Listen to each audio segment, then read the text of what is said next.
Mo ń bọ̀.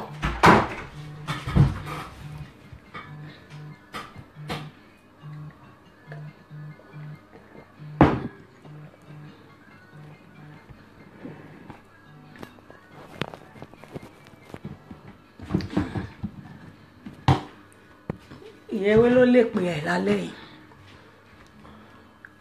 Maybe Friday la wà. Hello everyone. Good evening viewers. Hi everyone. Hello fans worldwide. Oni bẹ́ẹ̀ bá gbẹ́ kòtò sílẹ̀ tẹ́tẹ́ nílé lórí. Àní fúnra yín lẹ ó sùn lé Iyaewe. Torí iná tó bá dálẹ̀ fẹ́yẹ gúnùgún. Àlẹyẹ mi iná fi ń sùn Abike mo ti sọ. Gbogbo ẹ̀yin àṣebàjẹ́ ò ní gbà yìí láíláí. Àní gbogbo náà táṣàbí bá dálẹ̀ nítorí èmi Abike o. Mo ní fúnra àṣàbí ni wọ́n ó fi dá sùn Abike mo ti sọ. Iyaewe àṣebàjẹ́ ò ní gbà yìí láíláí. Àṣàbí gbogbo náà tó bá dálẹ̀ torí èmi Abike. Mo ní fúnra ìwọ Abike àṣàbí ni wọ́n máa fi dá sùn wọ́n fi dáná sun ẹ̀pà. Iná tó dálẹ̀ torí èmi Abike. Àṣàbí fúnra ẹ ló fi dá sunra rẹ títí láíláí ọjọ́kú ni. Gbogbo ẹ̀yin àṣebàjẹ́ ò ní gbà yìí láíláí. Mo ní tán bá tún gbẹ́ kòtò sílẹ̀ tán tẹ́ nílé lórí. Mo ní fúnra wọn náà tún máa sùn sí Abike o. Torí iná tẹ́ dálẹ̀ fẹ́yẹ gúnùgún ẹyẹ mi lẹ fi sùn Bàsírà mo ti sọ. Iyaewe ò ní gbà yìí láíláí. Yẹn fi irun mi mọ́ ń dùn Iyaewe bí ṣe mọ́ ń fi sẹ́gbẹ̀. Ó ní yóò máa fi rí báyìí. Yóò máa fi rí báyìí ṣe á ní fi rí nígbà tí wà psychedelic. Ẹ ṣé ń jàre ẹ̀yin tèmi. I welcome you all on this evening live chat with Abike Jagaban on Facebook Live. Anyway, it's Friday night, so thank God it's Friday.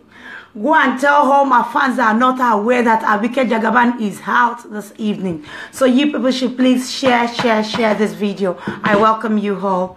So to all my fans worldwide, I'm saying happy Friday, happy weekend. How is your weekend going? Are you getting ready to hit town? Is there any gig you have to go tonight? I welcome you all. Ẹ̀yin rẹ́fẹ̀ẹ́ tó pọ́n lórí tí ẹ dúró kẹ́ tó wọlé ẹgbẹ́ rẹ̀ jóná kú ni. Bí ẹ̀ṣẹ̀ náà ni mo ṣẹlẹ̀ nú ayé yín. Jóná wọlé kó gba ikú rẹ ní red face. Èpè ní mo fi sìn.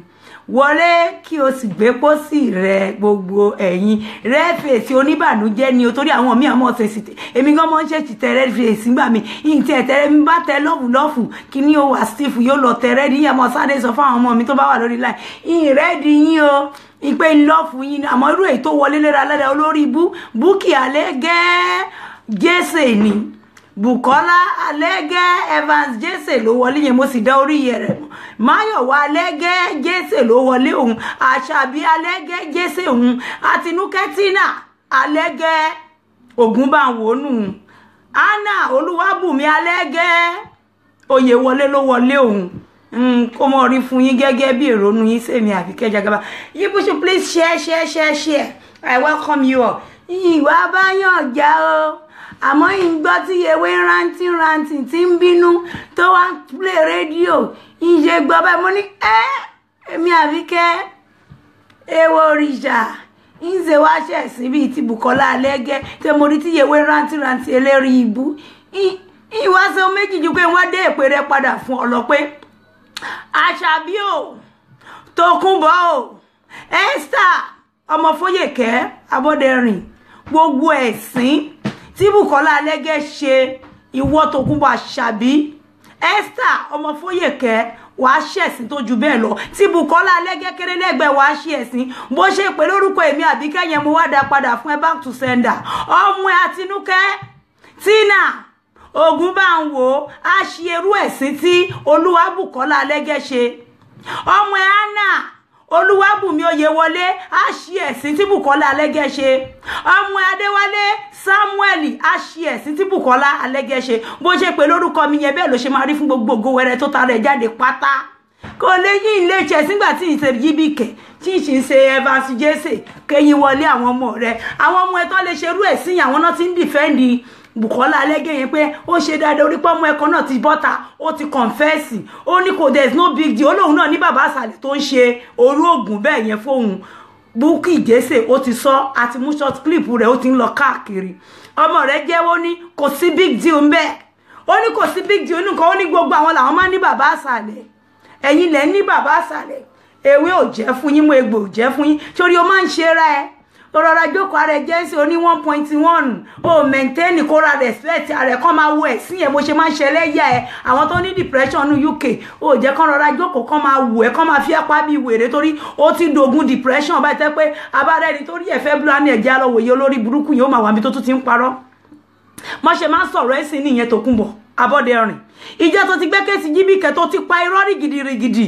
ọ́díò lásán ló gbọ́ ó gbọ́dọ̀ ẹ̀yọ kó develop 1 million ní orí ẹ̀ ó fi kún ìjọ yẹn náà ti mọ̀ pẹ́lẹ́ ẹ̀sìn ni ẹ́ Bùkọ́lá Alẹ́gẹ́ jẹ́ wọ́n ṣọ́ọ̀kì ẹ lálẹ́ yìí òun kọ́ ló ṣe ọ́díò yẹn it was not her voice it was a setup I am still working on the case that is not the lady's voice that is a setup and irú àwọn iṣẹ́ tẹ máa bá lọ́wọ́ Làfúnkì Fúnmi Akínyẹmí ni irú yẹn Làfúnkì náà lè set èèyàn up kó lọ forúkọ èèyàn ṣerú audio yẹn kó ní ẹ máa gbọ́ o ayé ti dáyé technology whereby táwọn èèyàn ti synchronize the voice èèyàn the lady Bùkọ́lá Alẹ́gẹ́'s voice was synchronized to do that audio that was not our original voice if I have to tell you people tonight so they all don't even have any genuine info or report on that very audio on WhatsApp.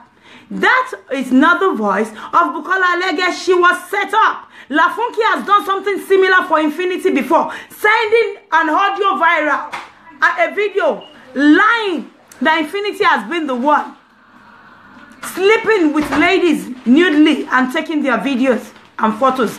I am not taking side with Infinity, no. But I hate injustice, I hate lies. Làfúnkì she can come up with such. That is what she's good at. Cooking up such, farming, fabricating shit about people. That is what the Iyaewe crew are perfect at doing. We keep it real here. I don't believe in anything but originality. And I've always told you that I don't joke with my integrity. They don't give me one and you see me adding 2 or 3. So I could pull crowd like Iyaewe. No, I wouldn't do it. The story is still loading and very soon I am bringing you the original version, the original story of Bùkọ́lá Alẹ́gẹ́. I've spoken to her. That was not the lady's voice. Her voice was synchronized. They lied upon her. They lied on her. And gbogbo àwọn tó wà ní ẹ̀ pátápátá lọ́lọ́run máa fi ṣe ẹ̀sín. I am telling you. It concerns no one. You will stop telling lies. Whatever you don't know, you have to wait and do your verification, do your searching well. That's why I keep telling you, you are not a blogger, Tokunbo Abọ́dẹrìn. You are not a blogger. You're just, oh, yàtọ̀ sẹ́ni tó ń sun àgbàdo àtẹ̀yí tó ń sun bọ̀lì. Bó ló ṣe wá wò mí Àbíkẹ́ bí n ṣe le tó yìí lọ́mọ, ó yálà ìyá ẹ̀. Àwọn ọmọ ẹ̀ ò le tó yìí sórí. Ẹkùn ọkọ̀ àṣàbí, irúnmọlẹ̀ ńlá tó ń ṣe kí ni. Jẹ́ kán mọ̀, yálà ìyá ẹ̀. Èmi ni wọ́n bá wí pé wàá ṣẹ̀sìn.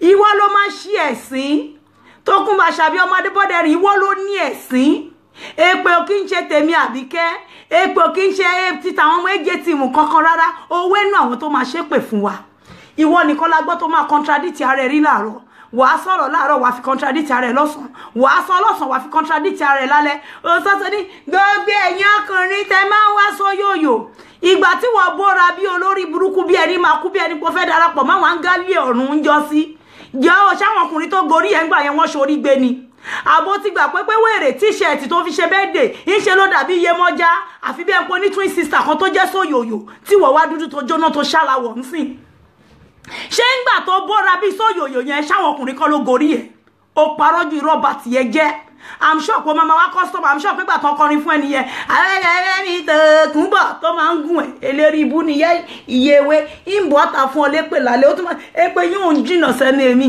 ìlànkùrí lọ tó yẹn ilé torí ń ṣe bẹ́ẹ̀ dé ń ṣe páàdì kí wọ́n máa gbọ́ kélérí ibú rẹ̀ ọ̀rẹ́ kẹ́mi kò yí Abike mi tún ṣe yọ báyìí wàhálà ẹ̀kẹ́ yìí náà ní nǹkan mo sọ pé yìí lè rù yìí lè gbẹ tó bá ń gbà Abike akẹgbẹ márùn èèyàn tí àṣàbí lórí Facebook ìmọ̀ gbé ẹ ṣe pé kù ní ọ̀rẹ́kẹ́ mi pàfúlù ni Ọlọ́run ẹ̀kẹ́ yìí èmèrè lọ́mọ yìí kò yé mi gan bó bá dànà sí ṣí àná òun sì gbẹ lójú tí mo sì ń wọ́ra mi pé ẹ̀kẹ́ mi yìí ṣé yóò jáde before by day báyìí eléri ibù tó kún bọ̀ kó má má lọ mú fídíò cropping níbi tẹ́kẹ́ mi ti pa kó bá ìwọ ẹ̀kẹ́ yóò jẹ́ jáde ni mo fọwọ́ tì àná èmèrè ńlá làbíkẹ́ mọ́ ẹ̀ṣẹ̀ rẹ̀ ṣòro onímọ̀ yẹn àwọn ni mo yá tún ya wọ́n ìwé ẹ̀kẹ́ o mo pè é o ṣe nìkan jáde o yé sọjọ́ bí o má jẹ́ kí Iyaewe olórí ibú fi mí ṣe yẹ̀yẹ́ ńgbò má fi dàárọ̀ yìí àfọ̀ṣẹ tó bad gan ọ̀rẹ́kẹ́ yẹn ó gbọ́ sí mi lẹ́nu ní lọ́wọ́ kan àfọ̀ṣẹ yìí náà nìkan